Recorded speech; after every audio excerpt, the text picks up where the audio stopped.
Cuando nosotros invitamos y quisimos invitarle a las personas a decirles, mire, hablemos sobre la resurrección, y dijimos, ¿cuál es la importancia o una de las implicaciones tal vez más importantes del hecho de que Jesús resucitó de los muertos? Y si hay algo que es importante en el solo concepto de resurrección, es la esperanza que despierta en nuestro corazón de que podamos empezar de nuevo. Podemos empezar de nuevo. Y algunos, por ejemplo, intentan tal vez empezar una nueva dieta, porque fracasaron con la anterior, ¿sí?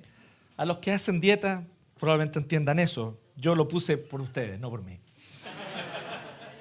Empezar un nuevo emprendimiento después de la quiebra.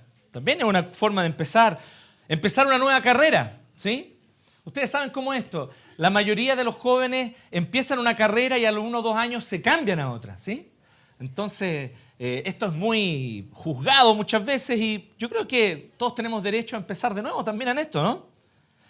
Y si hablamos de los hechos recientes, ¿qué pasa con todas esas familias, por ejemplo, que tienen que empezar de nuevo ahora, a pocos kilómetros de aquí, porque tienen que construir su casa de nuevo? Eso también es empezar de nuevo. Evidentemente que es así. Pero yo creo que tal vez lo más difícil, más que empezar de nuevo cosas, emprendimientos o proyectos, yo creo que lo más difícil es empezar de nuevo al nivel de las relaciones. Empezar de nuevo cuando uno le da una nueva oportunidad a un amigo que te falló. O darle una nueva oportunidad a un esposo o una esposa. O darle una nueva oportunidad a un papá. No sé si alguno de ustedes ha vivido esto. Perdonar al padre, perdonar al papá, perdonar a la mamá y darle una nueva oportunidad. ¿Y qué pasa cuando le damos una nueva oportunidad a un hijo? Un hijo que traicionó nuestra confianza, un hijo que deshonró el nombre de la familia, que te expuso públicamente, que expuso a vergüenza a la familia, que fue ingrato. Todo eso es empezar de nuevo. Y por siglos el cristianismo, justamente lo que ha hecho, cuando celebra la Pascua de Resurrección, una de las razones por las cuales por siglos el cristianismo ha estado celebrando esto, es justamente esta, porque la Pascua de Resurrección es un tiempo especial para que nosotros recordemos que es posible empezar de nuevo. Se puede empezar de nuevo. Cuando todo parece perdido, se puede empezar de nuevo. El anuncio de este hecho histórico maravilloso, extraordinario, fuera de lo común, no me cabe la más mínima duda. Yo no te estoy pidiendo que lo expliques científicamente porque esto es una abierta y clara violación de todos los procesos de causa y efecto de la naturaleza.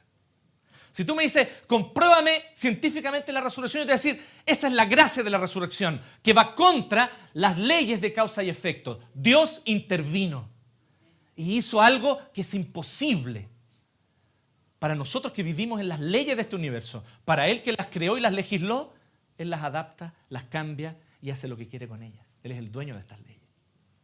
Y cuando te anuncian esto de la resurrección, de que alguien que había muerto 3 días antes resucita de los muertos, no fue catalepsia, no es rasguña las piedras de sui generis, realmente Él murió. La Biblia es muy clara y abierta y está diciendo que Él verdaderamente murió. No estaba desmayado. Y al 3er día resucitó, se levantó de los muertos. Esto te permite creer y entender que sí es posible empezar de nuevo. Es súper claro el hecho de que podemos empezar de nuevo. Tal vez ustedes conocen un dicho, mi papá me decía desde chico, todo tiene solución menos la muerte. Ahora, ¿qué pasa cuando te dicen, sabe que la muerte también tuvo solución? Tu perspectiva cambia totalmente, mucho más ahora. Ahora tú dices, claro que tengo razón para tener esperanza. Por eso yo creo que hoy día nosotros podamos mirar uno de los hechos tal vez más interesantes que sucedieron después de la resurrección de Jesús. Y el David Torres me va a pasar el control aquí, porque a mí me gusta tener el control.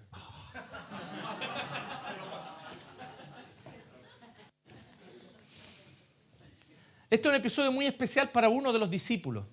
Y yo creo que estamos en Semana Santa y yo sé que muchos de nosotros evitamos TVN y Canal 13 porque nos vamos a encontrar, ¿cierto?, nuevamente con otra película de Jesús.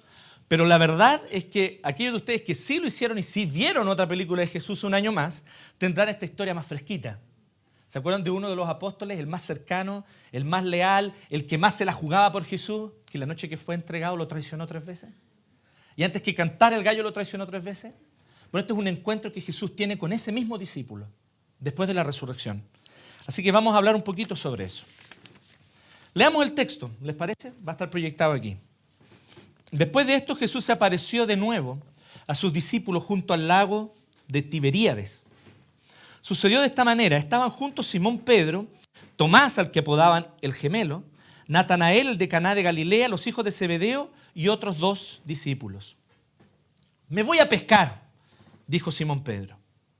Nos vamos contigo, contestaron ellos. Salieron pues de allí y se embarcaron, pero esa noche no pescaron nada. Al despuntar el alba, Jesús se hizo presente en la orilla, pero los discípulos no se dieron cuenta de que era Él. Todas las veces que ustedes van a leer los relatos de los evangelios sobre cuando Jesús se le apareció a la gente, la primera reacción es que no se dan cuenta que es Él. Algunas personas especulan que Jesús algo le había pasado, que había cambiado después de su resurrección. Yo creo que no es eso. Yo creo que es simplemente el hecho de que Él haya resucitado era demasiado impactante y en su mente no cabía. Muchachos, ¿no tienen algo de comer?, les preguntó Jesús. No, respondieron ellos.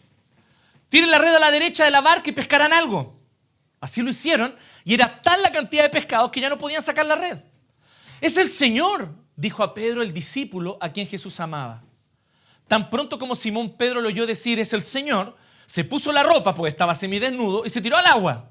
Los otros discípulos lo siguieron en la barca, arrastrando la red llena de pescados, pues estaban a escasos 100 metros de la orilla. Al desembarcar vieron unas brasas con un pescado encima y un pan. Traigan algunos de los pescados que acaban de sacar, les dijo Jesús. Simón Pedro subió a bordo y arrastró hasta la orilla la red, la cual estaba llena de pescados de buen tamaño. Eran 153. Miren qué interesante. ¿Cuántos peces eran? 153. ¿Y qué significa ese número? Ya vamos a ver. Pero a pesar de ser tantos, la red no se rompió. Vengan a desayunar, les dijo Jesús. Ninguno de los discípulos se atrevía a preguntarle quién eres tú, porque ya se habían dado cuenta que era el Señor. Jesús se acercó, tomó el pan y se lo dio a ellos, e hizo lo mismo con el pescado. Esta fue la tercera vez que Jesús se apareció a sus discípulos después de haber resucitado.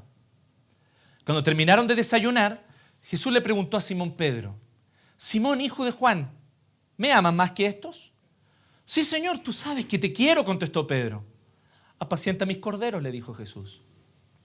Y volvió a preguntarle: Simón, hijo de Juan, ¿me amas? Sí, Señor, tú sabes que te quiero. Cuida de mis ovejas. Por tercera vez Jesús le preguntó: Simón, hijo de Juan, ¿me quieres? A Pedro le dolió que por tercera vez Jesús le hubiera preguntado: ¿me quieres? Así que le dijo: Señor, tú lo sabes todo. Tú sabes que te quiero. Apacienta mis ovejas, le dijo Jesús. De veras te aseguro que cuando eras más joven, tú mismo te vestías tú mismo e ibas a donde querías. Pero cuando seas viejo extenderás las manos y otro te vestirá y te llevará a donde no quieras ir. Esto dijo Jesús para dar a entender la clase de muerte con que Pedro glorificaría a Dios. Y después de eso añadió: sígueme, sígueme.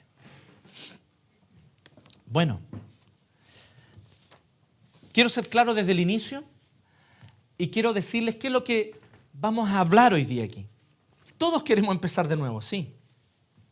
Pero quiero decirte desde el inicio que no es posible empezar de nuevo sin Jesús. No hay otra forma. Solo se puede empezar de nuevo si Jesús nos hace empezar de nuevo. Si Jesús lo hace en nosotros, si Jesús lo hace por nosotros, solo si Jesús interviene y de alguna manera Él hace una obra maravillosa en tu vida, es la única forma de empezar de nuevo. Así que quiero dejar esto muy claro.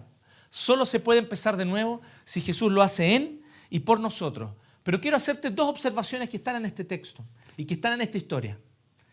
2 observaciones muy breves para después poder puntualizar lo principal que yo quiero que escuchemos hoy día. Primero, fíjese que cuando todo parece perdido, nosotros queremos empezar de nuevo por nosotros mismos, ¿no es cierto? Creo que es una de las primeras reacciones. o si no la primera, ciertamente es la tendencia. En algún punto llegamos a eso. Simón Pedro era pescador cuando Jesús lo había conocido 3 años antes. El trabajo de Simón Pedro era levantarse todos los días muy temprano cuando todavía estaba oscuro y tomar la barca y salir a pescar.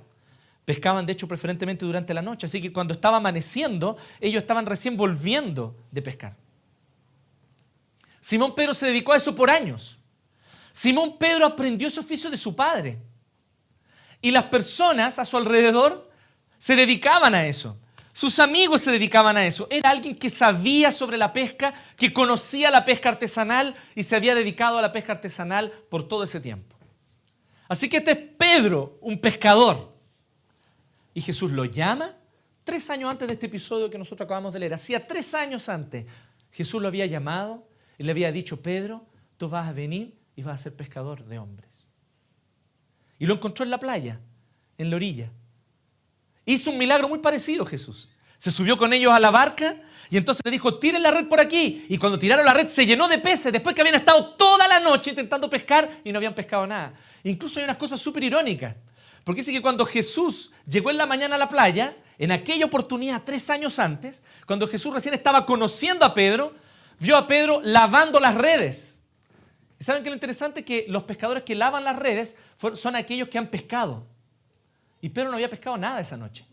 Y estaba lavando las redes como para pasar piola, así, como, sí, pesqué mucho anoche, ya saben. Y no era cierto. Pero Jesús, que conoce todas las cosas, lo miró y le dijo: Pedro, sé que no pescaste nada toda la noche. Subámonos a la barca y vamos a intentarlo de nuevo. Y entonces se llenó la red de peces. Tanto que la red incluso llegó casi a romperse, dice la Biblia. Eso había ocurrido 3 años antes. Y ahora aquí, en una playa, está Pedro de nuevo. Y yo creo que Pedro está confundido y desorientado. Porque en esa oportunidad Jesús le había dicho: ahora ya no te vas a dedicar más al negocio de la pesca. Ya no vas a pescar más peces. Vas a seguir pescando, pero no peces. Ahora vas a ser pescador de hombres. Vas a ser pescador de almas. Vas a hacer que las personas puedan creer en mí y obtener esta esperanza que yo te daba a ti. Así que Pedro, después de la muerte de Jesús, está desorientado. Jesús se les había aparecido 2 veces, pero de una manera muy misteriosa, y ellos mismos no lograban entender mucho. ¿Entienden lo que significa cuando Pedro dice así y la Biblia dice que Pedro les dijo a sus amigos: ¿saben qué? Me voy a pescar. Y los otros dijeron: ¿vamos contigo? ¿Entienden o no? Lo que está ocurriendo aquí es decepción. Ellos dicen: intentamos por 3 años este camino. Intentamos por 3 años seguir al Maestro. Creímos en sus palabras y de hecho creemos en Él todavía, lo amamos. Se nos apareció hace un par de semanas y su tumba está vacía y nos dice que ha resucitado y lo hemos visto, lo tocamos, pero ¿y qué va a pasar ahora? Y están confundidos, están desorientados, no saben qué hacer. Así que Pedro, lo primero que se le ocurre, ¿saben qué? Vamos a pescar. Volvamos a lo que hacíamos antes. Cuando todo parece perdido, creo que la mayoría de nosotros intenta empezar de nuevo por sí solos, ¿cierto? Me voy a pescar, dijo Simón Pedro. Nos vamos contigo, contestaron ellos. ¿Saben qué es lo interesante? Cuando intentamos empezar de nuevo por nosotros mismos, generalmente nos va mal. Y aquí está una segunda cosita que quiero llamar tu atención. Dios prepara el escenario para que necesitemos empezar de nuevo, de verdad. Porque dice que entonces se fueron a pescar y de nuevo les pasó. No pescaron nada. No pescaron nada. ¿Habrán perdido la mano en esos 3 años? No sé. Pero no pescaron nada. O sea, ellos intentan rehacer las cosas por sí mismos y fracasan. ¿Te ha pasado eso? Si no te ha pasado, no has vivido lo suficiente, amigo. Te tiene que pasar. En algún punto de la vida te tiene que pasar. Que nos vaya mal, nosotros pensamos: pucha, qué malo esto. ¿Cómo es posible que tenga esta maldición sobre mi vida? ¿Por qué me va mal? Ya me fue mal antes, lo intenté de nuevo y de nuevo me va mal. ¿Será que el karma? ¿Qué tipo de maldición hay en mi vida? Y muchas veces nosotros no nos damos cuenta que las cosas fracasan en ciertos momentos justamente porque Dios está queriendo hacer algo. Aquí Dios estaba preparando el escenario. Cuando no llegó ningún pez a la red, es porque Dios estaba preparando el escenario. Si Dios es el dueño de los peces, no vayan a esa red. Y los peces no fueron. Se quedaron ahí. Cuando Jesús le dijo, tírelo para ese lado, ahí entonces dijo, ahora sí, vayan, vayan. Y llegaron a la red. Dios hace esto. Dios quiere que nosotros sintamos la necesidad de empezar de nuevo, pero que la sintamos entendiendo que no podemos por nosotros mismos. ¿Conocen las terapias grupales de 12 pasos? Como Alcohólicos Anónimos, por ejemplo. Alcohólicos Anónimos, Narcóticos Anónimos, Anoréxicos Anónimos, etc. La verdad es que estas terapias grupales tienen algunos elementos súper interesantes y muy verdaderos. Y hay dos principios esenciales, básicos de las terapias de 12 pasos. ¿Saben cuáles son? La primera, tú tienes que reconocer, yo tengo un problema. Hola, soy Jonathan y sí, soy un comedor compulsivo de tocino. Por ejemplo. Soy alcohólico, soy anoréxica, tengo problemas con la ira. Lo primero, tengo que reconocer que tengo un problema. El segundo principio de estos grupos de 12 pasos también es súper interesante. No puedo hacerlo por mí mismo. Y dicen que cuando tú rompes esa barrera, porque llega un punto en el que tú te das cuenta, no puedo solo. Lo intento y no salgo de este ciclo solo. Lo he intentado otras veces y vuelvo a lo mismo. He hecho mi mejor esfuerzo y no logro salir. Entonces tú tienes que reconocer una verdad. No puedo hacerlo por mí mismo. No puedo hacerlo yo solo. Y este segundo principio es esencial para poder salir de las adicciones. De alguna manera lo que Dios estaba haciendo con ellos era justamente eso. Preparó el escenario para que necesitaran empezar de nuevo. No todo fracaso es maldición. No todo fracaso es karma. Esa noche no pescaron nada, dice el texto bíblico. Y muchas veces Dios está haciendo cosas en nuestra vida y no nos damos ni cuenta que es Él. Le echamos la culpa al diablo. No, el diablo metió la cola y me echó a perder el negocio. ¿Y si fue Dios? Tal vez Él te quiere decir algo. Tal vez te está llamando a algo y tú todavía no lo percibes. Con este par de cosas preliminares en mente que están en la historia, ahora yo quiero que nos fijemos en algo. Jesús se aparece en la playa, ¿cierto? Y les grita, y ellos no se dan cuenta que es Él.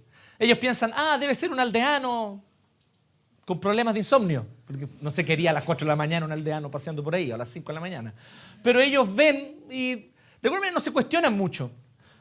Y este tipo le dice, hey, tiren la red hacia la derecha. Esto es interesante porque efectivamente algunos eruditos bíblicos de estos que viajan a Tierra Santa para conocer el contexto, dicen que en este lago, que es el lago de Galilea, que es un gran mar, también le dicen mar de Galilea porque es un lago muy grande, en este lago esa es una manera habitual de pescar en algunos contextos.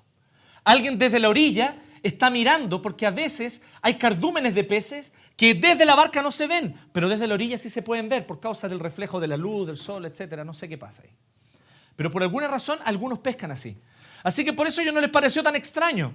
Si este desconocido nos está diciendo que lo tiremos a la derecha, tal vez él vio algo. Así que lancémoslo a la derecha. Así que lo intentan. Y aquí entonces nosotros nos damos cuenta de una primera cosa. Solo se puede empezar de nuevo, dijimos, si Jesús lo hace en y por nosotros. Y lo primero, hay que reconocer el actuar de Jesús en nuestra vida. Dice que ellos lanzaron la red y se llenó de peces. Y Juan, que no aparece su nombre, pero dice el discípulo a quien Jesús amaba, es Juan que está hablando ahí. Juan dice así, le dice a Pedro, oye Pedro, el Señor, se da cuenta, tiene la firma de Jesús. Ellos ya habían visto eso antes, que se les llenaba la red de peces de repente de la nada. Y evidentemente que era así, ¿sí? Alguien dijo por ahí que estos peces escucharon la voz de Jesús, a la derecha, y dijeron, vamos a aparecer en la Biblia, y se lanzaron. Es muy probable, es muy probable. Pero observemos bien, el desafío primero que yo te quiero hacer hoy, te quiero decir, solo puedes empezar de nuevo si Jesús lo hace en ti, si Jesús lo hace por ti. En primer lugar, yo te invito a esto, reconoce que de distintas maneras Jesús está allí actuando. Y hay cosas que están pasando en tu vida en este momento que tienen la firma de Jesús. Yo no sé qué son, pero tú te puedes dar cuenta. Sobre todo si tú algún día caminaste con Jesús, escuchaste de Él o estuviste cerca de Él y de repente pasas por esos periodos donde uno piensa que se las puede solo, seré autosuficiente y conquistaré el mundo. Y entonces cuando empiezas a fracasar te das cuenta, necesito a Jesús más cerca. Y te parece que Él anda por ahí rondando y diciéndote algo y poniéndote señales en el camino. diciendo te necesitas de mí y pone su firma. Primero, hay que reconocer el actuar de Jesús en tu vida. En segundo lugar, necesitas reconocer la realidad de Jesús en la historia. ¿Se acuerdan de los 153 peces? ¿Qué significa el número 153? Un número místico, mágico, cabalístico, no significa nada. ¿Saben qué no significa 153 peces? Significa que eran 100 peces más 50 más 3. 153 peces. Todo calza, pollo. ¿Saben por qué dice eso? Por la misma razón por la que dice, estaban a escasos 100 metros de la playa. O sea, no estaban lejos pescando, a 100 metros de la playa. Por la misma razón que dice que cuando ellos se bajan de la barca, Jesús tenía un pescado y un pan. ¿Qué significará el pescado? ¿Ah? El ictus, el teatro de Don Nisim. ¿Qué significará el pescado? La gente se empieza a imaginar cosas. ¿Qué significará el pan? No significa nada. Significa que había un pescado y un pan. ¿Saben lo que eso significa? Que esto es un relato histórico. Cuando tú fuiste testigo ocular de las cosas, tú cuentas detalles que no son relevantes para la historia. Simplemente los cuentas porque ocurrieron, ¿sí o no? Oye, estaba el compadre ahí, estaba como a 2 metros y se le tiró encima, le pegó el medio combo. Ese tipo de historias que nos gusta contar, ¿no? A algunos. Entonces, cuando nosotros vemos estos detalles, oye, estaba a 2 metros, no es que tiene un significado los 2 metros, es que tú fuiste testigo ocular, estuviste ahí. Y estás escribiendo cosas que viste. Ese es el significado de los 153 peces. Ese es el significado de los 100 metros. Ese es el significado del pescado y del pan. Que la persona que está escribiendo y que está contando esto estuvo ahí. Probablemente había ocurrido hacía 20, 30 años atrás. Tal vez está viejito recordando, pero se acuerda como si fuera ayer. ¿Han conversado con alguien muy viejito que se acuerda lúcidamente de las cosas como si fueran ayer? Es genial, ¿o no? Hay una historia espectacular. Yo tenía un tío que le gustaba andar chupando en unos bares del barrio Franklin y ahí se juntaba con Pablo de Roca y nos contaba unas historias bizarras de Pablo de Roca. No puedo entrar en detalles, voy aquí a desprestigiar a un importante poeta. Pero él estuvo allí y dice, no, don Pablo. Y me revisaba mis poemas, y él le gustaba escribir y don Pablo le revisaba los poemas a este tío. Miren qué interesante, cuando uno escucha una historia que es real, tiene estos detalles.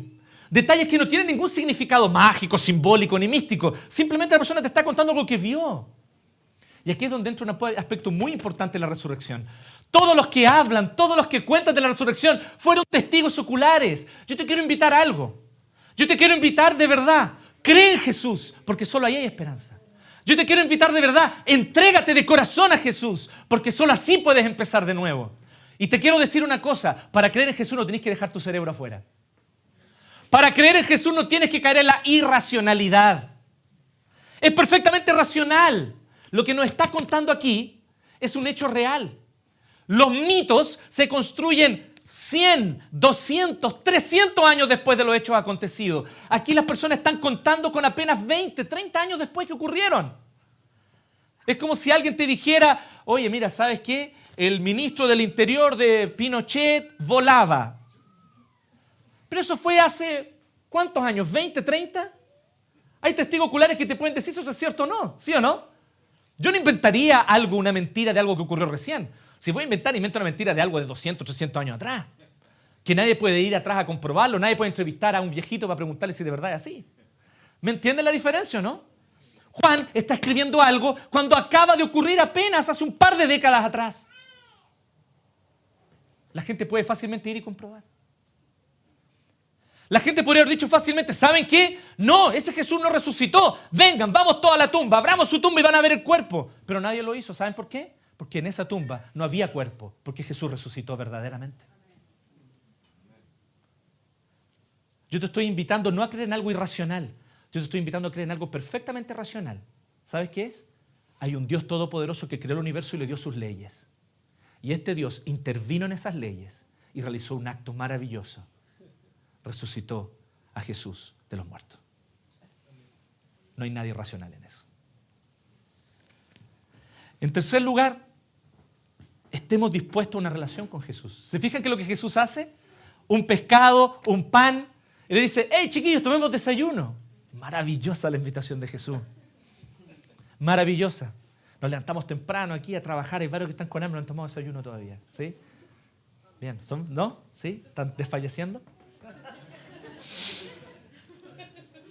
Aceptemos la invitación de Jesús. Él dice, vengan a desayunar. Y miren qué bonito lo que hace Jesús. Es un detalle también de la historia, de un testigo ocular. Dice que Jesús tomó el pan, se los dio, tomó el pescado y se los dio. Él mismo vino y les sirvió el desayuno. Venían de pescar, estaban cansados. Se arrastraron una red llena de peces, 153 de hecho, ¿cierto? Arrastraron la red llena de peces. Están cansados y cuando llegan Jesús les tenía el desayunito listo. Dígame si eso no es bueno. No sé cuántos de ustedes han hecho turno de noche y han llegado a la casa y les tienen el desayuno listo. Eso es muy raro hoy en día, ¿sí? Si tu esposa es del siglo XXI, probablemente eso no te ha ocurrido. Y está bien en todo caso, bien por ellas, ¿sí? Pero lo interesante es que hubo un tiempo donde eso ocurría, ¿sí? Y efectivamente aquí Jesús está mostrando un cariño, un amor, un servicio y los invita a sentarse con Él. ¿Sabes lo que es esta invitación? Es una invitación a tener una relación con Él. Sí, puedes empezar de nuevo. Tú que viniste aquí estás con dudas, ¿será que Dios me dará otra oportunidad? Déjame decirte que todo parte por relacionarte con Él. Porque muy probablemente a ti te pase lo que me pasó a mí por mucho tiempo. ¿Sabes qué fue? Yo tenía una idea de Jesús que no era real. Entonces yo dije, por mucho tiempo Jesús no me va a aceptar de vuelta. Jesús no va a querer que yo vuelva. O ya, me va a aceptar de vuelta, me va a poner un montón de condiciones. Ya, cabrito, volví, pero ahora las cosas cambiaron. Y yo no quería eso. Pero no solo yo, muchos de los que estamos aquí nos atrevimos a volver. Y cuando volvimos nos encontramos con un Jesús que nos recibió de brazos abiertos. Nos encontramos con que Jesús nos vio de lejos y corrió para abrazarnos. Jesús quiere una relación contigo. Jesús quiere una relación conmigo. No existe empezar de nuevo haciendo solamente rituales religiosos. Ir el domingo pasado para que te bendigan un ramito y ponerlo en la puerta. Eso no es suficiente. No es suficiente ni siquiera que estés aquí en este teatro hoy día. Es que es Pascua de Resurrección, tengo que ir porque es un día especial. Y bueno, mi mamá me enseñó que el de arriba te bendice si hacía estas cosas. No, esta no es una relación comercial donde tú haces ciertas cosas para Dios y Dios a cambio te bendice. Dios no está comerciando contigo. Dios quiere relacionarse contigo como un padre con un hijo. Así que hoy día te quiero invitar a que partas por eso. Relaciónate con Él, siéntate con Él, escúchalo. Él nos dejó su palabra aquí, tú lo puedes leer y entender lo que Él te dice. Y tú puedes hablarle. Donde tú estás con tus palabras, orar. Empieza una relación con Él. Empieza una relación con Él. En cuarto lugar, creamos que Jesús vino a restaurarnos. Me quiero demorar solo un poquito más aquí. Pedro había negado a Jesús 3 veces, ¿se acuerdan? Eso había ocurrido hacía 2 semanas atrás. Y te quiero decir una cosa. No fue un hecho trivial para Pedro.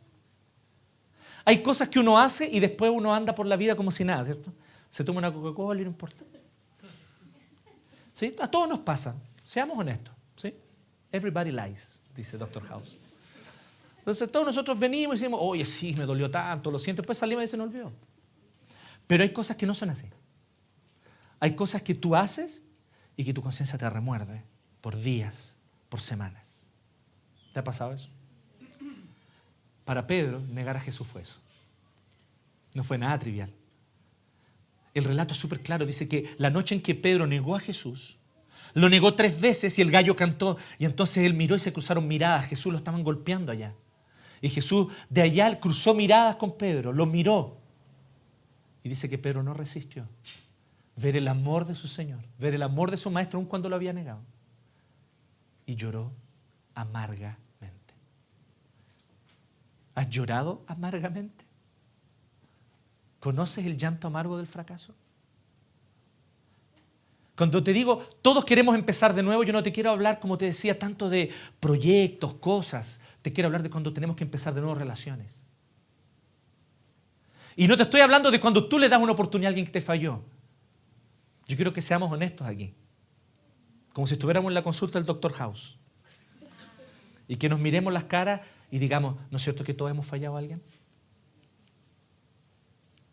Solo nos acordamos de los que nos fallan a nosotros, convenientemente. Pero a quienes tú le has fallado. De eso te quiero hablar hoy día. Y te quiero hablar de la persona más importante a la que le fallaste. Al Dios que te lo dio todo. La vida, el aliento. El sustento que tienes cada día te lo da Él. El techo que te abriga te lo dio Él. La ropa que te abriga te la da Él. El alimento que puedes tener, mucho o poco, no lo sé, pero te lo da Él. Y tú sabes que Él te cuida. Y tú sabes que Él está allí. Y tú sabes que lo has traicionado. Pedro negó 3 veces a Jesús en una misma noche. Él que había dicho, no, yo te voy a seguir a donde sea y voy a morir contigo. Y mientras lo estaban golpeando y torturando, oye, ¿tú no andabas con Él? Yo te vi varias veces. No, ¿de qué están hablando? No, por ningún motivo. 3 veces. ¿Cómo es posible que Jesús muestre su perdón a Pedro? ¿Han traicionado tu confianza? No es fácil recuperarla, ¿cierto? Hay mucha gente extraña en mi familia, así que me acuerdo de otro tío que decía así. Bueno, lo siento. Sobre todo después del 3er gin tonic. Él decía algo como, la confianza es como la virginidad, se pierde solo una vez. ¿Qué pasa cuando efectivamente nosotros hemos fallado y hemos traicionado la confianza de alguien? ¿Cómo es posible que Jesús le muestre su perdón a Pedro después de que le traicionó su confianza? ¿Saben qué? No es porque Jesús ve cosas en Pedro que los demás no ven. No es que Jesús lo ve y dice, no, si en realidad es un muchacho tan especial, solo que no han descubierto un diamante en bruto. No, Jesús no está pensando en eso. Jesús, cuando mira a Pedro, lo mira con amor. ¿Y sabe lo que es el amor? El amor es esa decisión incondicional de entregarte por el otro. El amor no es un sentimiento. El amor no es una reacción a las maravillosas cualidades que el objeto de tu amor tiene. El amor es algo incondicional que surge de una decisión valiente, clara y soberana. Decido amarte, sea quien seas. Tenga las debilidades que tengas. Tenga los hoyos en tu carácter que tengas. He decidido amarte. Y ese amor, ese tipo de amor valiente, que ni Heidegger en toda su gloria podría haberlo explicado, Jesús lo tiene por Pedro. Eso se llama gracia. Gracia es el amor que no se merece y que no importa lo que hagas, jamás podrás merecer. La traición de Pedro, ¿qué es lo que muestra? Muestra la realidad, que es la realidad de todos nosotros. Muestra la realidad por la cual todas las personas, y disculpen que vuelva una vez más a nuestro querido amigo House, por la cual todos se enojan con House. ¿Por qué se enojan? Porque House muestra la realidad de la miseria humana. De manera cínica, sin esperanza, porque el pobre no tiene esperanza. Pero que es realista, es realista. Esta es la realidad.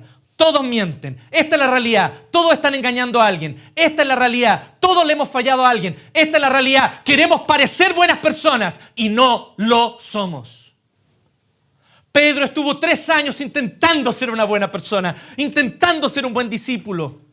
Dijo las palabras correctas en el momento correcto. Cuando se esperaba de él que dijera algo, él lo decía. Cuando se esperaba de él que actuara, iba y actuaba. Y saltaba a los chapulín colorados, no contaban con mi astucia. Y así Pedro estaba todo el tiempo diciendo, no, yo me la juego por mi maestro. Pero cuando llegó el momento de la espada, cuando llegó el momento del látigo, cuando el látigo estaba golpeando las espaldas de Cristo, cuando los escupos estaban volando sobre el rostro de Jesús, en el momento donde era importante jugársela, Pedro no se la jugó porque simplemente su corazón era un corazón miserable, pecador, como mi corazón, como el tuyo. Pedro traicionó a Jesús porque esa es la tendencia que todos tenemos. En la traición de Pedro estoy yo. En la traición de Pedro estás tú. Y la consecuencia del que peca y del que traiciona a Dios es la muerte. El pago es la muerte. Porque Dios es un Dios santo y justo. Piénsalo bien. A ti te gusta hablar del amor y de la gracia y de la tolerancia de Dios, de este Dios maravillosamente tolerante que aguanta cualquier cosa porque te tiene un amor tremendo, inmenso. Pero cuando se trata de ti, te gusta pensar en Dios así.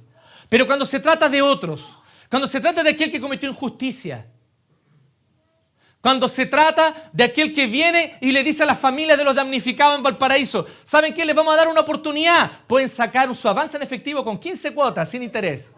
Entonces todos nos ponemos rabiosos y nos da rabia. Decimos que Dios haga justicia sobre ese pecador. Queremos un Dios justo. ¿Sí o no?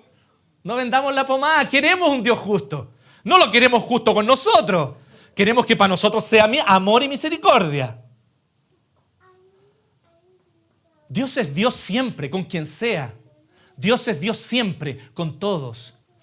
Y Dios es un Dios justo. Y la paga del pecado es la muerte. Y aunque intentemos enmendar, aunque intentemos arreglar las cosas, no vamos a poder por nosotros mismos. No importa cuántas buenas obras hagas, no importa cuánto tú entregues para la familia de los damnificados. Eso es buenísimo. Hazlo, te invito a hacerlo porque esas familias necesitan. Pero si lo estás haciendo para ganar puntos con Dios, estás mal enfocado, compadre. No es para eso que uno ayuda a las familias de Valparaíso. Es para que ellos puedan rehacer sus casas. No para que Dios te dé puntitos en una libreta. Porque no hay forma en que tú puedas juntar puntitos en la libreta. Porque la traición que has tenido es muy grande, es muy grave, es muy seria. Ninguna obra, ningún esfuerzo por enmendar tu vida va a componer la embarrada que ya dejaste. Algunas personas, curiosamente, piensan que el cristianismo es eso. Incluso algunas personas que se dicen cristianas piensan que ser cristiano es eso. Que ser cristiano es ese compadre que la hacía mal y la embarraba y de repente dijo, oh, ¿sabes qué? Voy a dejar de hacerla mal. Voy a pagar penitencia y voy a hacer todas las cosas bien de ahora en adelante.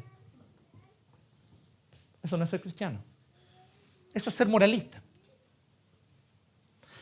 Obviamente que es bueno. O sea, es mejor que compadre deje de ser un drogo que asalta y que pase a ser alguien que es un aporte para la sociedad. Ok, sí, está bien. Yo no estoy criticando el hecho, pero eso no es ser cristiano. La esencia del cristianismo no está ahí. La esencia del cristianismo no está en que tú tratas de enmendar tu camino. La esencia del cristianismo está en que por más que intentes enmendar tu camino, jamás vas a poder por ti mismo. Pero hay uno que hizo todo perfecto y lo hizo por ti. Y si tú crees en Él, solo por fe, puedes empezar de nuevo. Puedes empezar de nuevo. Dios entregó una solución. Él mismo personalmente nos amó. Y nos amó con amor profundo. Amó a Pedro. Y por eso después de resucitado se le aparece y le da la oportunidad a Pedro. Delante de los demás discípulos, le dice, Pedro, ¿me amas? Y le da la oportunidad para que Pedro le diga, Señor, te amo 3 veces. Así como había negado 3 veces a Jesús, ahora 3 veces Jesús le da la oportunidad de que le diga, te amo. De que le diga, te amo. Y eso es justamente lo que Él hace. Así que Cristo ama a Pedro. Cristo ama a los traidores. Cristo me ama a mí. Cristo te ama a ti. Y Él quiere entrar en esta relación contigo. Pero para poder hacerlo, alguien tiene que ejecutar justicia sobre toda tu maldad y sobre todo tu pecado, sobre toda mi maldad y sobre todo mi pecado. ¿Y qué es lo que Él hizo? Él mismo pidió que se ejecutara justicia sobre Él. Él mismo demandó que se le entregara justicia a Él. Uy, se nos cayó un chiquitito. No pasó nada, yo vi, ¿eh? Y no fui yo, por si acaso. Jesús sufre. Va hasta la muerte. ¿Qué es lo que recordamos esta semana? Justamente eso. Él vivió la tortura y la muerte que vivían los peores criminales. Y Él jamás hizo ningún mal. Él fue siempre perfecto. Él nunca pecó. Ni sus palabras ni sus pensamientos fueron de pecado contra Dios. El único ser humano perfecto muere como un delincuente. Muere como el más terrible de los pecadores. Porque muere la muerte mía. Porque muere la muerte que tú mereces. Y esa es la esencia del cristianismo. Es la cruz. Que otro tomó tu lugar y que todos tus pecados por los cuales tú estás tratando de pagar, por los cuales tú estás tratando de enmendar, te digo algo, hay una buena noticia. Todos esos pecados Dios los tomó y los puso sobre Jesús y castigó a Jesús para no castigarte a ti. Y le dio la espalda a su Hijo para abrirte los brazos a ti. Y descargó toda su justicia y su ira sobre el cuerpo de Cristo para que tú no tengas que vivir la justicia y la ira del infierno. Él viene para salvarnos. Y todo el que cree en Él puede ser salvo. Y es por eso que Jesús se puede acercar a Pedro de nuevo con toda naturalidad y decirle, Pedro, ¿me amas? Pedro, ¿me amas? Pedro, tomemos desayuno juntos. Pedro, yo también te amo. Pedro, nunca nada nos va a separar. Yo siempre voy a ser tu amigo. Yo siempre voy a ser tu padre.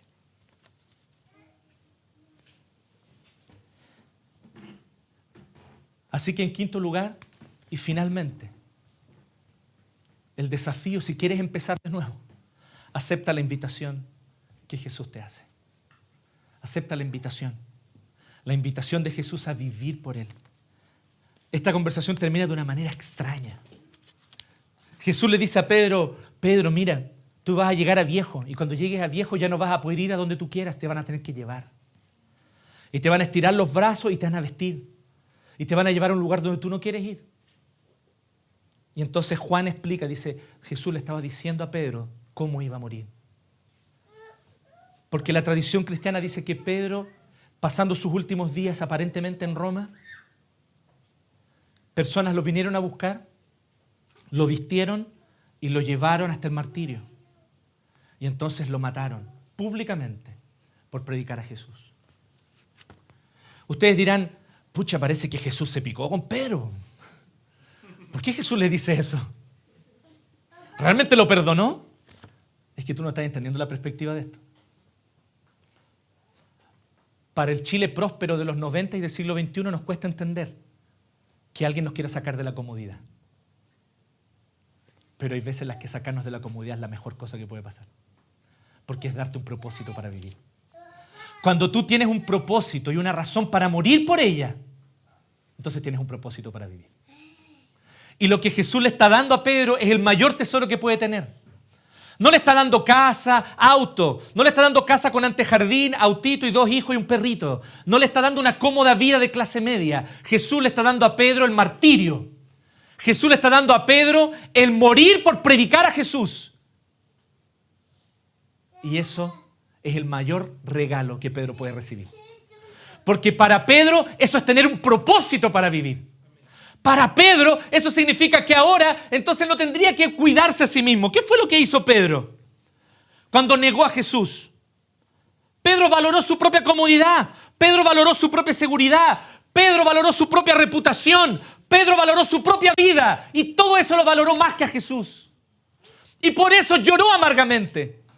Y por eso no podía quitarse de su mente y de su corazón la amargura de haber fallado a un propósito tan alto, importante que le habían puesto por delante. Pero ahora Jesús le da una nueva oportunidad y una nueva oportunidad radical. Le dice, Pedro, te doy una nueva oportunidad de que no solo vivas por mí, sino que también mueras por mí.